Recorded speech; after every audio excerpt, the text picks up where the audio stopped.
Morning. Uh, Frank will practice today, and then Elliott. It looks unlikely. Um, Everybody else, we're pretty good right now. Questions? Ford Field season finale there. I mean, they've been so great all year, but especially during this run that you guys were on, the sellouts, the standing room only, just what you expect with what's on the line Sunday for that environment to be like. Yeah, I think it'll be, what really, to your point, what it's been, which has been electric. It's been, it does feel like home field advantage. It's loud, crowds into it, certainly gives us energy, but we also know we got to fuel that fire. So, but it'll be good, man. Last one at home. And if anything, man, it just motivates you down the road to want to extend that and have more home games when you get into January, because what it'll be.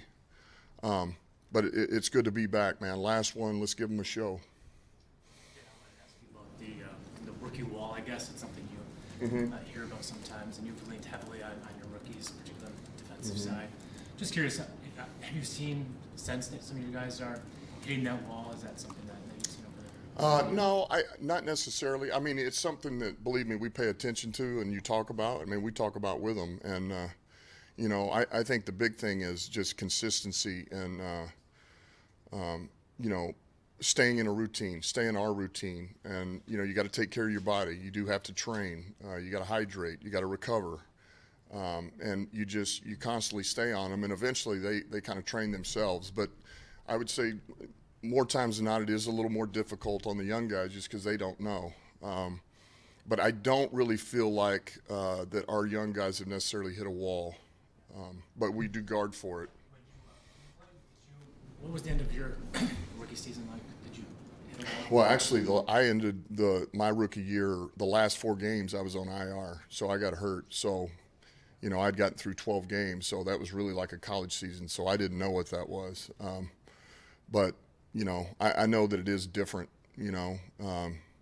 Once you go through it. But there again, if you just stay to the routine, follow the vets that are in front of you that have been there and have done that, and you can't let your guard down. You just every day you got to put the best effort you can forward. And honestly, it is about taking care of your body. I mean, that's the thing. Like you can't, even as something as simple as last week, you go to Carolina, it's going to be below freezing, and we're practicing in cold temperatures. You forget to hydrate. You don't feel as thirsty, and that puts a strain on your body. Like you have to force fluids down, just to take care of yourself. Aiden's played a huge workload for you guys this year. I think he's the top 5 in terms of defensive snaps among all. Who's that? I'm sorry. Aiden Hutchinson. Yeah. Huge workload, number 1 for rookies on the defensive line. I'm just curious, he's played very well in the second half of the season, so it doesn't seem like he's hit a wall. I'm just curious what's unique about him, how he's been able to handle that kind of Well, look, there again, I think he's one of those guys. There's a lot of similarities with him and, for example, a guy like Saint last year. Very mature, understood coming in how to take care of his body, training. He working through things and constantly working your craft like that. That's somewhat second nature to him. So he's very mature in that manner. And so I think he's just, he's a notch up because of that. He understands all those things, and it's important to him. So that helps him. Now, you're right, he has taken a load. And, I don't care what player you are, you're not as fresh as you were game 1 of the season, but he still continues to bang away in there. I mean, he's done a really good job for us. He's been productive, and that's with everything, the run, the pass, and he gives us all-out effort. So he just continues to trend the right way. With Elliott likely being out, what are you going to be looking for from Kirby and Iffy looking to rebound from last week? Yeah, well, there again, we're hoping we don't, these things don't spit out into our safeties like they have. But if they do, because Fields is dangerous, got to get him down, man. That's number 1. Number 2, Iffy, man, aggressiveness. Finish on the tackles. Use your hands. He's a big, long athlete, and he's got the tools, and it's just, all right, man, you got your first start under your belt. Now we need to see the aggressive side of you come out. You got to play more violent in there, and you do have to finish on these plays. That's what we're looking for from him. The games, but I guess like finishing, like you look at how you finished strong last year, how some of that momentum, can carry possibly into a season. Do you feel like the way you guys finished these season in these last couple games, can that carry over into how you guys kind of enter the next season? Is that something like, let's finish this strong because we do want to go into the offseason with momentum? Yeah, look, I do think it's important. And now here's the thing, and they'll tell you every year, it's like next year when we get ready to go, it's the new team. We will have had another draft. We will have signed some free agents. We will have some guys, some guys will rise, some won't quite be where they were. And that's the nature of building another roster and going through another camp. And now you're developing all that chemistry one more time. However, I do think there's something important about finishing on a high note and finishing on a competitive level. That with a group of guys that, particularly when you have a pretty good idea it's going to be your core, and all the young guys that we have, I think it's big because there again, you continue to build trust with the guys you really believe are going to be here for a while, and that's important. Safety discussion for a second.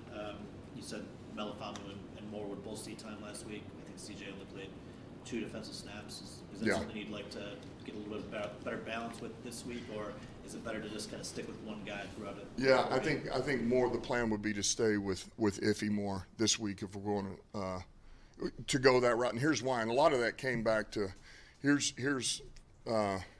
some of the plus and minus with CJ is it'd be great, but also, man, he's such a vital part of what we do on teams. He's a 4-core player, and the more strain you put on him defensively, it takes away from the core, and that's really where he is. Where he really excels. And so I think that's why we want to give Iffy more of a go, and we feel like that gives us our best chance as a team to keep more there, let Iffy get another week under his belt here, and see where it goes. Pretty common to see a big game 2 jump with the guy. I mean, we talk about year 1 to year 2, but just getting that first start out of the way is probably really important for him. Do you anticipate, or is it normal to see a second game jump, the jitters out of the way? Well, I would anticipate we'd see him react quicker. I think we're going to see a player that sees it faster and triggers faster, and he knows what we're looking for, just from what we talked about, the intensity, the aggressiveness. So, yeah, I anticipate we'll see a better version of Iffy. Would it be fair to say that you're treating this game as a playoff game? I don't know. I haven't used those words with the team. I just know we got to win this game. So however you cut it, this is important. It's important. I'll tell you why it's important. It's important to win. That's why it's important. It's important to establish our identity. That's the most important thing to me right now. You talk frequently about this team's built for adversity and overcoming it. And we saw how long I guess it took to climb out of the 1-6 hole. Have you seen I guess a shortening of how long it takes these guys to bounce back? I mean, obviously there is no time, there is urgency right now. Have you seen them bounce back quicker within a week after disappointment? Yeah, I think when you have a group of guys that they're very prideful and they understand that's not what we're about. They understand that, yeah, that stings, and man, we got to clean this up. In the same time, they don't get down.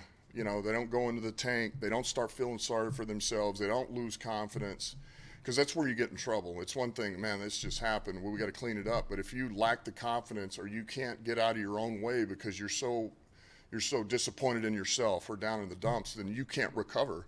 And it goes back. I think we got the right group of guys, even the young guys, because I see a hungry team. Those guys bounced back on Wednesday, and then I thought yesterday was pretty good, and today I would anticipate another good practice, And look, it's not perfect, but you can tell guys are locked in. There is urgency to it, and they're hungry. I mean, we all want to get that taste out of our mouth, and that's important. Have you seen Jeff bounce back this week?